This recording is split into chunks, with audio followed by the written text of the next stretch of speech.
Bien, bonjour. Nous commençons tout de suite cette rencontre autour de l'œuvre de Simon Norfolk, qui sera donc mon seul invité aujourd'hui.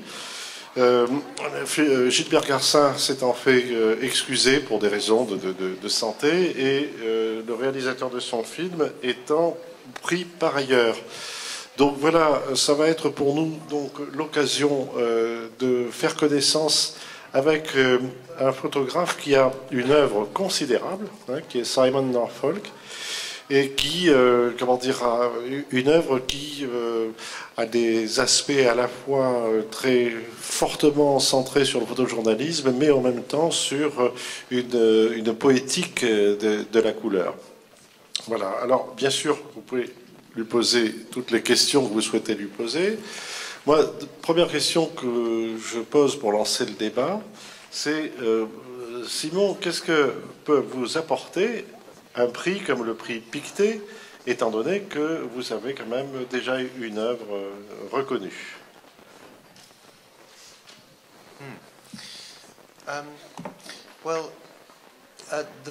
main thing about the Pictet is it's a lot of money. It is a lot of money. It's a big chunk of money. And so, really, the freedom that purchased. For 6 months, I haven't done any commercial work, any paid work. I've had no distractions at all. And that liberty is unbelievably useful. The time to sit down and really think about things. I can produce a lot of work. I can get lots of commissions and assignments done. I can't find time to think. And having that freedom, that space to think about things was tremendously useful. I wanted the work to look... a lot of the work which is done in these commissions looks very shallow. It looks like a couple of weeks' work in places. And I wanted something that looked like it was genuinely engaged with the place. And by photographing time's thickness itself, it automatically looks like it has a proper engagement with the landscape and Afghanistan itself. I didn't want the work to look like I flew in for a couple of weeks, did a few pictures and then flew home again, which would be the easiest way to do it. And then the other thing is that the stamp of approval that something like Pictet gives you is just tremendously uplifting. It's quite lonely what I do. I spend a lot of time on my own. I spend a lot of time just stuck in some valley somewhere in Afghanistan. And so it's quite surreal, but having people say, oh, that is quite good, is tremendously uplifting, really. It's quite easy to get locked inside your own little bubble of what you do and what you think about what you do. And so to externalize that with a prize, and someone comes and say, no, actually, keep going. It's quite good, keep going. It's quite extraordinary. It sounds bizarre, I shouldn't need that, I'm a grown-up person, but you actually do need that a little bit. Merci pour cette réponse. Donc, par ailleurs, je disais que vous avez une œuvre vraiment considérable. Est-ce que vous pourriez nous dire quels sont les différents domaines que vous avez exploités à travers votre œuvre, les différents pays aussi, puisque vous avez une œuvre de photographe reporter considérable.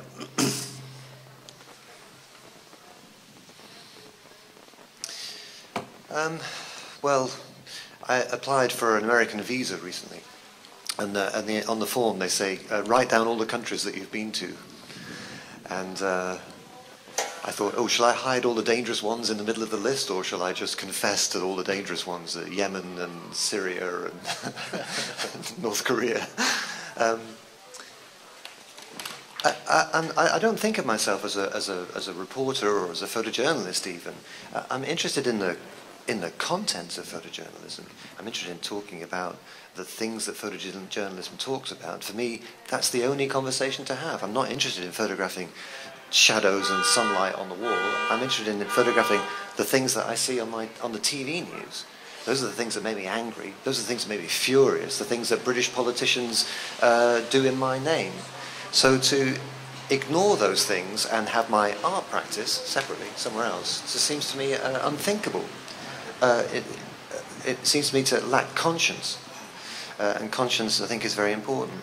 So it seems to me that it's completely normal to want to photograph in Afghanistan. why would I not do that? Why isn't everybody photographing Afghanistan? You know, it's my country which has started that war there. It is my taxes which are paying for that war. Why is the place not 1,000 photographers in the place? So for me, that content seems to be completely natural. But I'm also aware of the fact that much of the content that is produced in Afghanistan is extremely boring and cliched. And if you look at what is in our newspapers from Afghanistan, it's the same 3 or 4 pictures repeated a million times. Soldiers hiding in a ditch, wounded people in the hospital, those kind of cliches of photojournalism. So it seems to me entirely appropriate to take the material of photojournalism, but to find some new way to talk about it, try and recast it in a new way. Wow. Est-ce que vous pensez aussi qu'on peut parler de votre œuvre comme une œuvre de photojournaliste, quand je pense que vous avez par exemple couvert les sélections de Bush and Kerry, par exemple, ou bien votre travail autour de Beyrouth?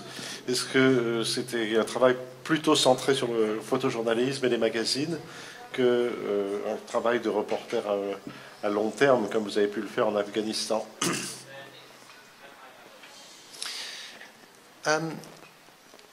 Well, much of the work that I do is for magazines, and I think magazines are having to very quickly rethink what they do, because for a long time a lot of magazines thought that they were newspapers, and they thought that they could talk about news events in a more beautiful way, in a slightly more grand way, but they would report upon events that happened 2 weeks beforehand. And really the internet has caused a kind of crisis with magazines, because they suddenly realize that they can't talk about news events, because you don't read about a news event tomorrow, you read about a news event 15 minutes after the news event happened. And magazines can't therefore do a big spread of pictures about the attack in Boston. You can't read about that 3 weeks later. No matter how good the photography is, no matter how good the writing is, everything that needs to be said about the attack in Boston I read it on Yahoo 15 minutes after the attack happened. Right. So magazines have slightly had to rethink themselves into a position where they are standing back from events. And they're not saying, this is what happened, this is what happened. They're saying, that's what happened. What does it mean? How do we understand what happened? And so they are turning towards writers who are more essayists rather than reporters, analysts rather than describers of events. And I think that's what my photography is. It is slightly distant, it's further back. Right. It's not saying this is what it looks like, this is what it looks like, but rather it's saying, okay, that happened. Now what does it mean for us? Right. What do we do with what happened? Where does it take us now? So I think, particularly my relationship with the New York Times magazine, who commissioned the Bush-Kerry pictures, and they sent me to Lebanon.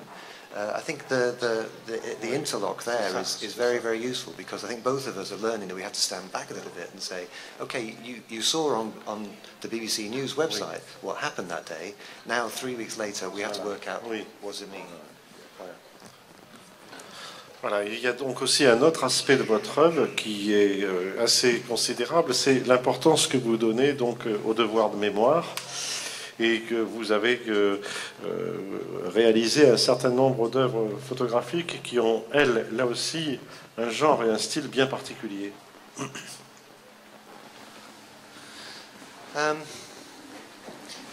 Yes, I suppose.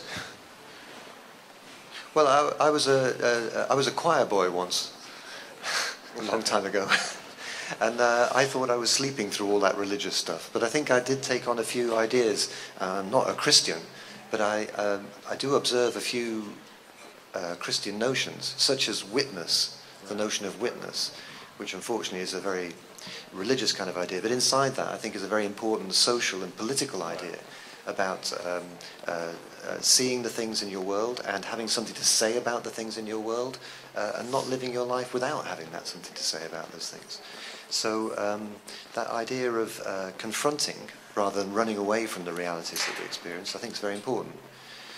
That idea about memory, yeah, I think on the top of my camera is a button and it says 1/4 of a second, 1/8 of a second, 15th. I love that button, but it doesn't go far enough. I want a button that says 100 years, 50 years. The work in Afghanistan is a 6-month exposure, you know.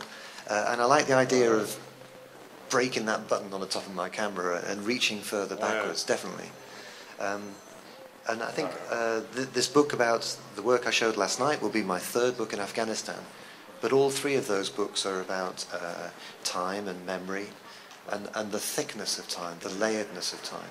That idea of time as sedimentary layers that lie on top of each other and build up. And as you burrow down through those layers, as you peel them apart and work your way down, you're revealing other and other truths. And I always think my job is an archaeologist. I'm much more of an archaeologist than a photographer. My job is to pull things out of the dirt and go, look at this, look at this. That's my job. Voilà. Bon, merci. Bon, vous voyez donc un photographe tout à fait passionnant, avec une œuvre vraiment considérable. Voilà, je vous invite à lui poser des questions, soit sur ce que vous avez vu hier soir, soit sur son œuvre que vous connaissez peut-être et qui est vraiment tout à fait intéressante. Hein?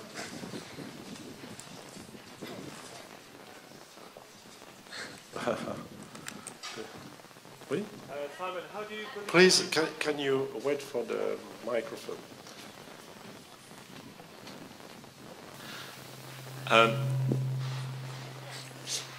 Simon, how do you position your new body of work that we saw last night with the rest of your work in Afghanistan? What made you go back there and do this sort of specific body of work? Could you just elaborate a bit more on that?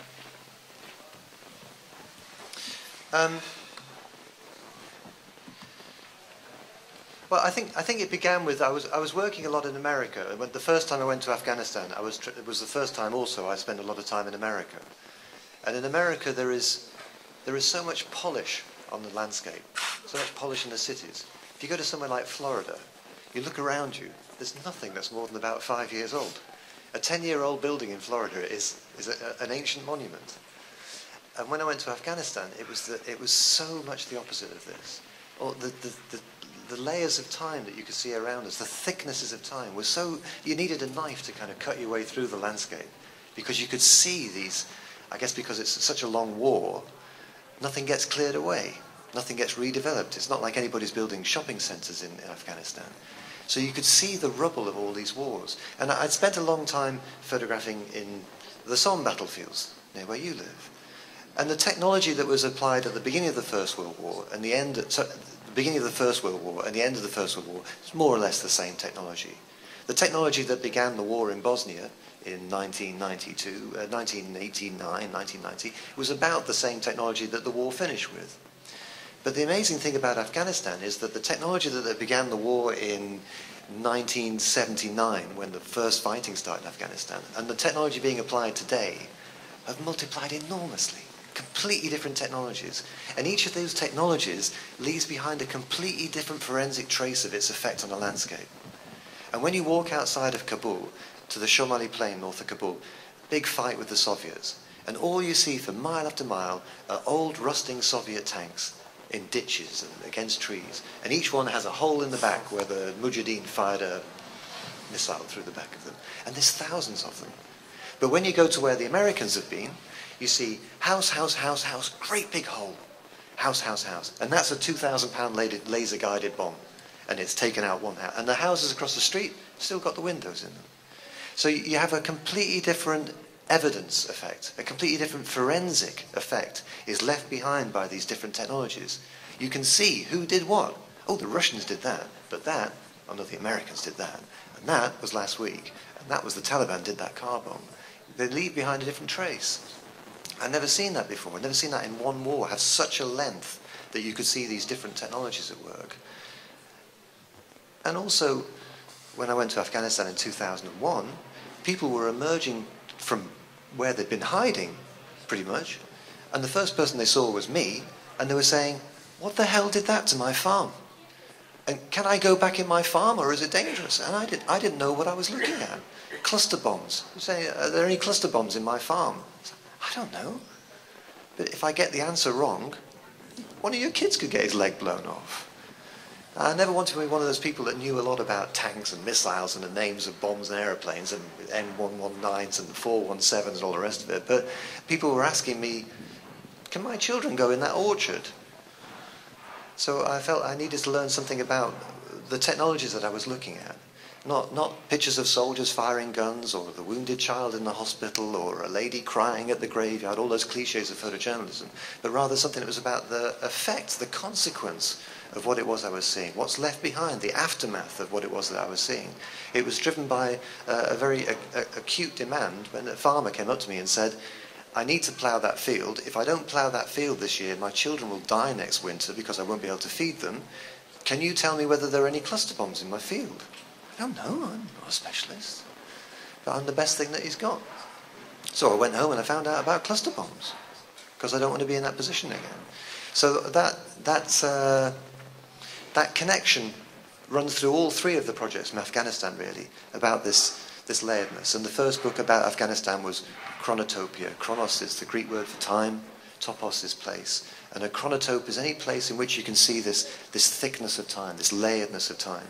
Because Afghanistan is like a museum of the archaeology of war. And you feel like you're walking past glass cabinets in a museum of the technology of war, just by walking through the Afghan landscape. I think that's the connection that really, the interesting thing to me that drills them all together. Merci.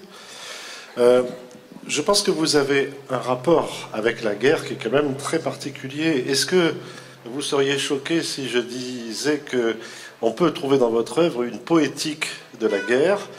Je pense notamment à des œuvres, à des séries comme les films de guerre, war films.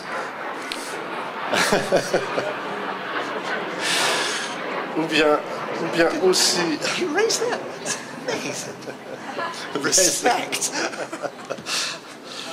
Ou bien aussi Normandy Beaches, les plages de Normandie. We are making a new world. Nous inventons un monde nouveau. Voilà, ce qui me ferait dire peut-être qu'il y a chez vous un traitement photographique de la guerre qui peut être très variable, très différent, et dans certains cas vraiment poétique.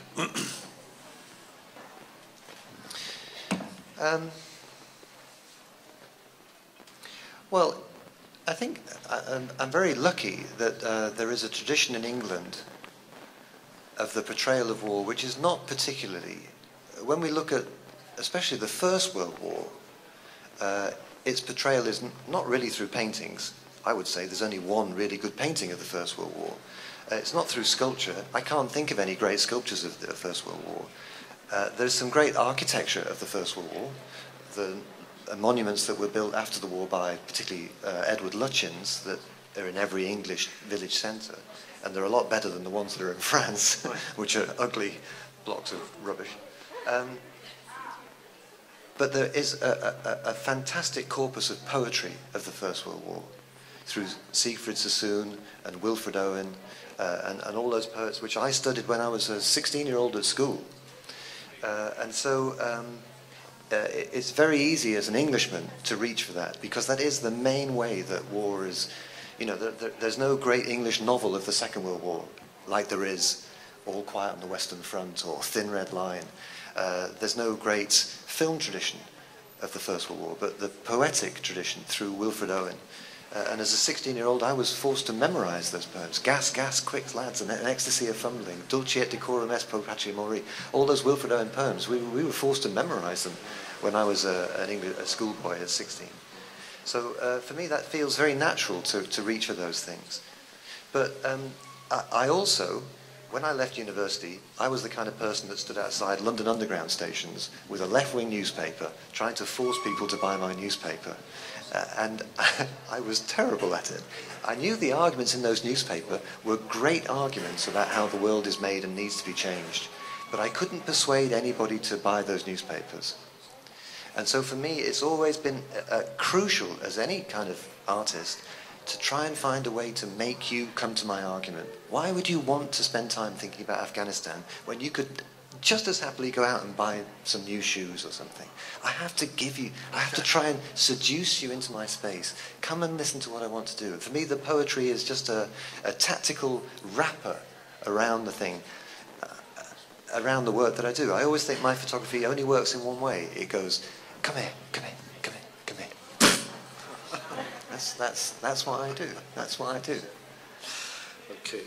Puis il y a d'autres questions pour Simon?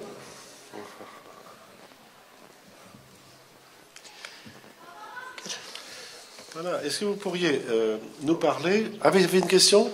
Encore? Oui, voilà. About Photoshop and manipulation. Oh, I'm sorry. I have a question about, I don't know, maybe you covered it yesterday, or... I'm interested in that, like the limits of Photoshop and picture manipulation. Where is the limit? Darkening the sky, or cleaning the rubbish on the street, or obviously not, you know, killing somebody in the background who is upsetting the composition. Well, do you have your, you know, limits, and what are they? Right. And what do you think about the whole thing in general? And is it okay to cheat sometime, and why? I mean, in Photoshop terms. Much of the work that I do is for the New York Times Magazine. And the New York Times Magazine has the strictest of any magazine I've ever worked for. I meant your personal work. No, most of my personal work is for the New York Times Magazine. Most of it drifts between the two. It can start out as a personal project, and then the Times will buy it afterwards, or it could be a commission from the Times. You know, the Bush Kerry pictures were a commission for the Times that later went onto a gallery wall. They're not separate, and they slide from place to place. So when I shoot a personal project, there's always part of me that thinks there's a good chance this could go into the New York Times Magazine. And if it does, it has to fulfill their criteria. And they are the most strict in the world. The things that you can do for a British magazine, you can just make the whole thing up and stay at home. And the British magazine would happily publish it because they have no conscience and no morals. But for the New York Times Magazine, they are the strictest in the world. If you moved a tree in a picture and you didn't tell the magazine that you do it, the person that commissioned you will get sacked. It's that easy. People lose their job in America over this thing. For us, it seems a bit crazy and a little bit psychotic, but that's how they do it. And if you don't like it, don't take the money from the magazine. And, you know, one of the reasons I work for the New York Times Magazine is not because of the money they pay me, but it's because I put my work down in front of the 3.3 million people that read that magazine on a Sunday, which is a tremendous audience for me. So I have to obey their strictures if I want my work to be in that thing, which means for me, there's a very minimal amount of Photoshop in the work that I do. I don't, you know, my rule is that I do the kind of things in Photoshop which I could do in a darkroom with a black and white print, and nothing more than that. What do you think about the issue? You know, that's my question. Like, does it bother you when you see this beautiful, you know, book, documentary / photojournalism, and it all is obviously manipulated? And sometimes it's okay, and sometimes it kind of bothers me because I feel a little fooled. You know, there are all these beautiful images, and obviously there was a lot of creative work on the whoever, you know, retouched them. Or... Well, I mean, to go back to the New York Times again, I mean, I like them because they have two types of work appears in the magazine. Photography by Simon Norfolk and photo illustration by... And it's either that or that. If you've manipulated it, it gets labeled differently. It's called a photo illustration. When I see documentary work which has been manipulated, obviously I'm furious and I hate it. I don't have a problem with the photographers doing it. I have a problem with the audience who swallow it and are happy to look at it and give it prizes and the rest because they're idiots and they shouldn't have been, you know, they shouldn't be so gullible. I do wonder where we're going with documentary work, but I don't spend a lot of time wondering about other people's work. My confession is I don't really like photography very much, and I don't like art photography a lot. And so I only dip into other people's photography enough to see what's going on, and then I walk away. My interests are not with other photographers and what they're getting up to. If they want to dig their own grave, then they're very welcome. I'd rather go for a walk. Sorry, you shouldn't say that at a photography festival, should you? But I don't actually like photography at all. Thank you. D'autres questions? Well, that's the end of that.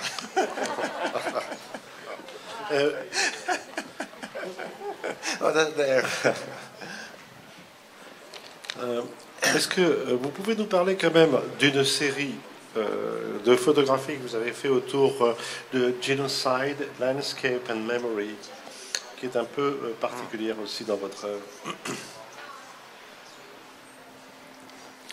Well, that seems a long time ago now. That was 1998, when I was a boy.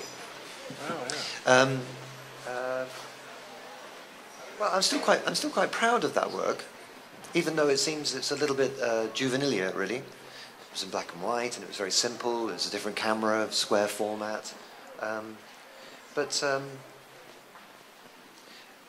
think it was an honest piece of work, and I think honest is, Sure. I don't know, not a word that gets thrown around here much, is it? Right. So it seems like it was a different person. It's like an age ago, 16 years ago now, 20 years ago when I started making the photographs. But I'm still quite proud of it as a project, and I like that. I mean, I wouldn't do that work nowadays. I wouldn't talk about the Holocaust the same way that I talked about the Holocaust then. The conversations that I was having in that work, some of them are redundant, some of them are still relevant. But I'm proud of the fact that in there was the beginnings of ideas about memory, about entropy, about the fading of memory, about how memories disappear, about how some things are left, remain and still get discussed. Why are we still talking about the Holocaust, but no one knows about the genocide in Namibia? It's just as big a genocide, but no one talks about that one, but they talk about this one. Well, how come that one gets boosted and this one gets reduced? So I think that conversation, I think, was interesting. It's still a piece of work that I'm quite proud of in a funny way. I have to say it's not something I look at a great deal, because it was the first time that I ever really dealt with very upsetting situations, such as Rwanda. Yeah. And I find the work very, very hard to look at, I must say. It still upsets me a great deal to look at the Rwanda, the pictures from Rwanda and the contact sheets in particular. Yeah. I find very upsetting to look at them, still. Ok, merci. Et alors, donc moi j'aurais une dernière question concernant donc votre place de photographe dans les films de guerre. Vous avez, j'ai vu une série qui s'appelait War Films. Qui était très étrange, enfin, on avait l'impression que c'était presque des images de jeux vidéo sur votre... mais je me trompe peut-être, non Sorry, where do you see these pictures? War Films. Well, I don't know this. What is it? Okay. The film. Oh, the pictures that I made, the war films. Yes. Oh, those are the film sets. Yeah. Yes, they were sets of war films that were being made. Yes, and I've just been on the set of the new James Bond film as well. I did some pictures on the new James Bond set, Skyfall. Well, the thing that fascinated me about those war films is, if you see something like the first 20 minutes of Saving Private Ryan, I found it the most immersive art experience I've ever had. I mean, I was terrified, sweating. My heart was, I thought I was going to have a heart attack. I mean, that first 20 minutes is so brilliantly made. You honestly believe that you were on that beach being shot at. The sound effects and the way the film is working, it's an incredibly immersive effect. I wish when I went into a few art galleries it was as strong a feeling as that. And how is that manufactured, that effect? Millions of dollars are poured into that 20 minutes of the best makeup artists, the best special effects, the best actors, to create that sense of reality. But what appeals to me about a film set is that if you're not here, if you're here, from here, you can see the portable toilets, you can see the car park. It only works, I think of them as letterbox realities. If you look through the letterbox, it's exactly incredibly immersive. But if you are there the next day, or 1 meter to the right-hand side, then the whole effect collapses, because from 1 meter to the right-hand side, you don't see Tom Hanks and the soldier shooting. From here, you can see the catering trucks and the car park.